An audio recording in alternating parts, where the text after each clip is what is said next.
All right, let's take a break right now from that, and let's talk about colon health because it is March, and we're always looking for ways to improve our health. And March is one of those where it's colon cancer awareness month. And let's bring in dietitian to the Action News 5 digital desk, Leslie Eli. She joins us now from Methodist Levana Healthcare. Leslie, how are you? Good morning. Good morning. Let's talk about the link between nutrition and cancer. Is there one, and if so, what? Sure. So the American Cancer Society does say that about 18% of all cancers and about 16% of cancer deaths are linked to maybe excessive body weight, physical inactivity, and just overall poor nutrition. So this is a great time to be talking about this with Colon Cancer Awareness Month, but it's also National Nutrition Month as well.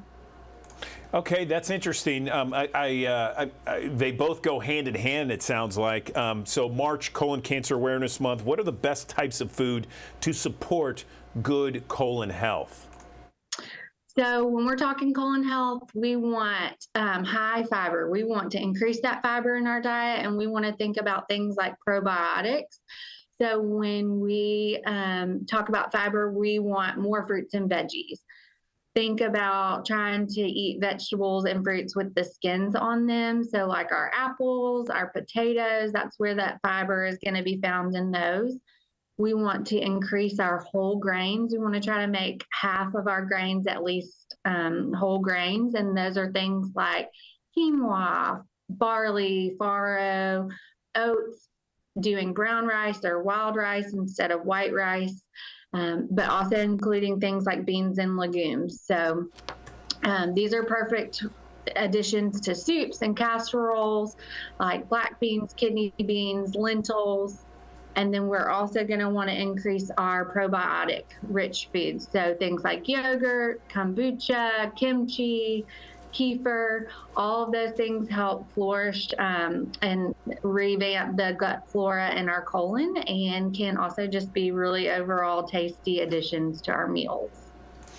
I'm curious about a couple things when it comes to colon health. Red meat and sugar. What can you tell me about that?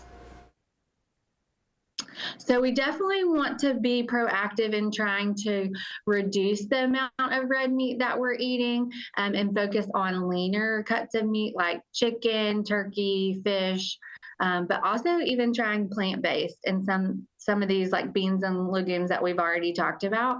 Those can be easy swaps for protein in our meals that are not red meats. And then as far as sugar goes, same thing. We want to try to reduce our overall intake of sugar if we can, and just do more of our fiber-rich foods, our plant-based foods, and make that a priority for our colon health. Sugary drinks and beverages can lead to insulin resistance, and that can increase, our risk of colon cancer as well. We know exercise is good on so many different levels, Leslie. Does exercise help the colon? If so, how? Sure. Exercise keeps our bowels regular, helps reduce constipation, and again, just keeps our colon cancer risk lower.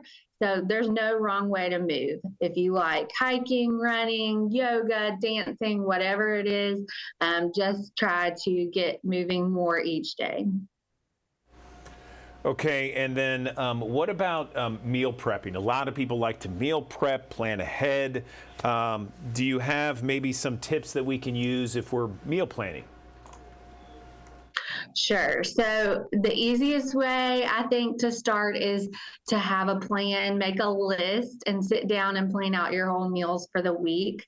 I find it easier if you are more aware at the beginning of the week, saying, okay, I'm going to really try to increase my vegetables, add more whole grains.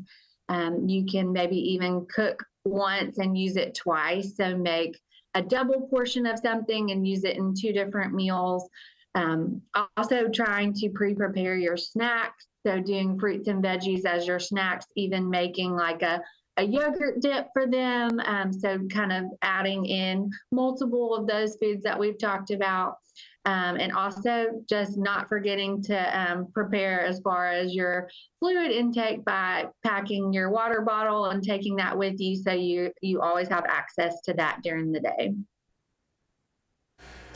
Where can we go? You've mentioned a bunch of things, Leslie. Where can we go to get some of this information online? So you can always look on eatright.org. That's our dietitian's professional platform. They have a lot of good information about colon health on there. The Cancer Society also had information when I was glancing at it. Always reach out to a registered dietitian if you have more questions or concerns. We have dietitians here at Methodist that are definitely open to talking about that. Cancer.org is going to be a good place to look for these resources as well. Okay, Leslie Eli, Methodist Le Bonheur Healthcare Dietitian. We appreciate any kind of tips and tricks and suggestions and ways to improve our health. We appreciate it. Thank you.